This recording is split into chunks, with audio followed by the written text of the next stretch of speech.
সংশোধনী আইনের প্রতিবাদে ধর্মতলার জমায়েতে আসার পথে কোনা এক্সপ্রেসওয়ের খেজুরতলায় উত্তেজনা।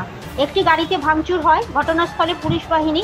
জানা গেছে দীপক গড়াই নামে আসানসোলের এক ব্যবসায়ী গাড়িতে করে কলকাতায় আসছিলেন।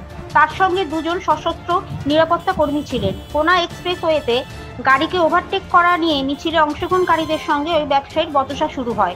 হঠাৎই ওই নিরাপত্তা কর্মী বন্দুক উঁচিয়ে তাদেরকে ভয় দেখায় বলে অভিযোগ। এরপর পরিস্থিতি উত্তপ্ত হয়ে ওঠে। মিছিলের অংশগ্রহণকারীরা গাড়ি ভাঙচুর করে। ঘটনাস্থলে ছুটে আসে বিরাট পুলিশ বাহিনী এবং পুলিশের পদস্থ কর্তারা। তারা পরিস্থিতি নিয়ন্ত্রণে আনে। জগাছা থানা সূত্রে খবর, ওই দুই নিরাপত্তা কর্মীর লাইসেন্স পরীক্ষা করা হয়। প্রাথমিক তদন্তে পুলিশ জানিয়েছে দুই নিরাপত্তা কর্মীর বন্দুকের লাইসেন্স আছে। গাড়ি ভাঙচুর করার ঘটনায় পুলিশ একটি মামলা দায়ের করে তদন্ত শুরু করেছে।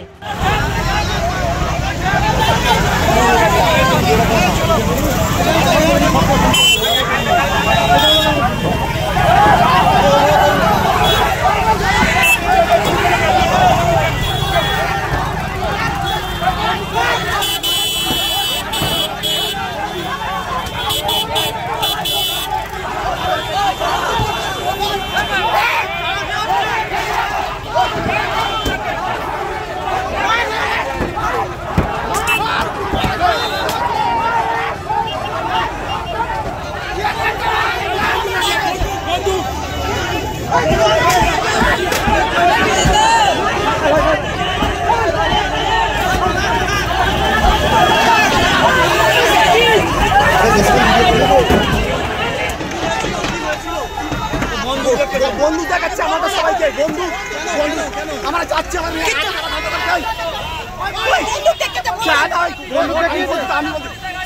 বন্ধু দেখাচ্ছে, আমাদের আটকাতে চাইছে। আমরা যাবো না, ওই জন্য বন্ধু দেখাচ্ছে, হুমকি দিচ্ছে। স্যার আমাদের কোনো ঐতিহ্য আমাদের নেই, আমরা যেতে পারবো না। আপনি আন্দোলনে যাচ্ছেন? আমরা আন্দোলনে যাচ্ছি, কারণ এতে সব আমাদের অধিকার নিয়ে আমরা যাচ্ছি। আমাদের বন্দুক দেখে দাঁড় করানো হচ্ছে, বন্দুক দেখে যেতে মানা করছে। কেন স্যার এরকম হবে? আমরা বলুন তো, তাহলে আমাদের জীবনে আমরা বাঁচতে পারবো না, ওরা কি আমাদের সে চাইছে? বলুন তো আপনারা স্যার।